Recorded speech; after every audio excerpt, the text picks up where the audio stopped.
శ్రీమాత్రే నమః. నమస్తే అండి, ఎలా ఉన్నారండి? అంతా బాగున్నారా? నేను కూడా చాలా బాగున్నానండి. ఈరోజైతే పాస్తా చింతచిగురు వండుతానండి. చింతచిగురు ఎక్కడదండి మీకు? కాలం అయిపోయింది కదా అనుకుంటున్నారా? వచ్చినప్పుడు ఎలా జాగ్రత్త పెట్టాను, వీడియోలు కూడా పెట్టానులేండి. అది విధానం మళ్ళీ మధ్యలో చెబుతాను. ఉల్లిపాయ పచ్చిమిర్చినండి చక్కగా సన్నగా కోసేసానా. మరి ఈ మాత్రం వేగిన తర్వాత ఇందులో చిటికుడు పసుపు, ఒక స్పూన్ కారం, ఒక స్పూన్ ఉప్పు వేసానండి. ఇలా వేగుతున్నాయి కదా.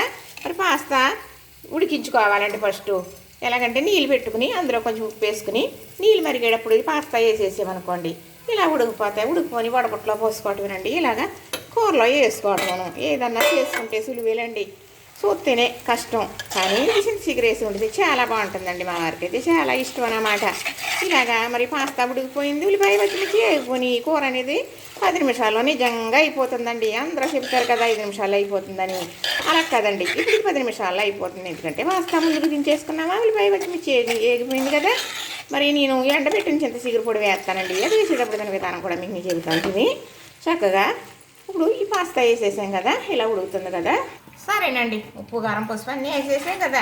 ఇందులో కొంచెం నీళ్ళు వేసుకుంటానండి. వద్దు అక్కర్లేదు, ఈ నీళ్ళు ఎగరటానికి 5 నిమిషాలను, మొత్తం కూర ఉడకడానికి 5 నిమిషాలు, 10 నిమిషాల్లో కూర అయితే రెడీ అయిపోతుందండి.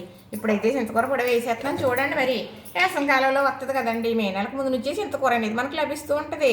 ఏం చేస్తాం, మనం శుభ్రంగా కొనుక్కుంటూ ఉంటాం. నేనైతే చేసే పనండి, ఎక్కువగా పుచ్చేసుకుంటానండి. చక్కగా ఎండలో పోసేస్తాను, ఒక్క రోజులో మాత్రం ఎండిపోద్ది. నలిపేసి దాన్ని మరి పొడవు అనేది ఎలా తీయాలి, చెత్త అనేది ఎలా తీయాలి అన్ని వీడియోలు పెట్టానండి. కావాలనుకుంటే నా వీడియోలు చెక్ చేయండి, అందులో దీని వివరణ ఉంటుంది. చింతచిగురు లేని రోజుల్లో కూడా మరి చింతచిగురు వండుకుంటున్నామంటే ఇలా చేసాను కాబట్టి కదా, మరి అలా చేసి ఉంచాను కాబట్టి ఇలా వండేస్తున్నానండి. ఇలాంటి చింతచిగురు పొడవు ఇదిగోనండి, పొడవు చూసారా? ఇలాంటి పొడవు ఎక్కువ వేసేయకూడదామండి. ఎందుకంటారా, మరి ఇది బోల్డ్ పులుపు ఉంటుంది. మరి బేషన్ చింతకూర ఎండబెట్టామనుకోండి ఎంత పొడవు అవుతుంది. మరి అంతకును ఒక్క స్పూన్ వేసుకున్నాం అనుకోండి, అబ్బో దాని రుచి అండి.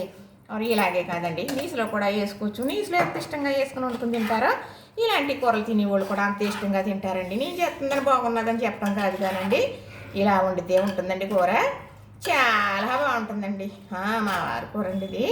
చక్కగా ఇది చింతచిగురు వేసేసాం కదా, రెండు కరివేపాకు రప్పలు కూడా వేసేస్తానండి. చక్కగా నీరు ఇరిగిపోయిన తర్వాత కట్టేస్తానండి. అయిపోయిందండి కూర. ఏదన్నా సొత్తే దూరం చేస్తే దగ్గరేసామండి. చక్కగా అయిపోయింది కదా, అంతేనండి. మీకు ఇది మొత్తం ఇలాగా ఉడికిపోయిన తర్వాత మళ్ళీ చూపిస్తాను. మరి కొంతసేపు మూత పెట్టేద్దాం, ఒక 2 నిమిషాలు. అయిపోయిందండి, ఇంతేనండి పాస్తా చింతచిగురు వండానండి. పాస్తా ఎన్ని రకాలన్నా వండుకోవచ్చు. సుమండి మామిడికాయ వేసి వండుకోవచ్చు, టమాటా వేసి కూడా వండుకోవచ్చు. ఎలా వండుకున్న పాస్తా కూర చాలా బాగుంటుందండి. ప్రోటీన్ డైలాగా అనకపోతే మరి నాలుగు మీద పెట్టుకుంటే గొంతులో దిగిపోతుందండి. ఏమండి మీ వారు ముసలైనా పళ్ళు ఉండవా, ఇలాంటి కూరలు వండుతారా అని అనకండి. కాదండి, ఆయన చక్కగా పళ్ళు ఉంటాయి, అన్నీ హ్యాపీగా తింటారు.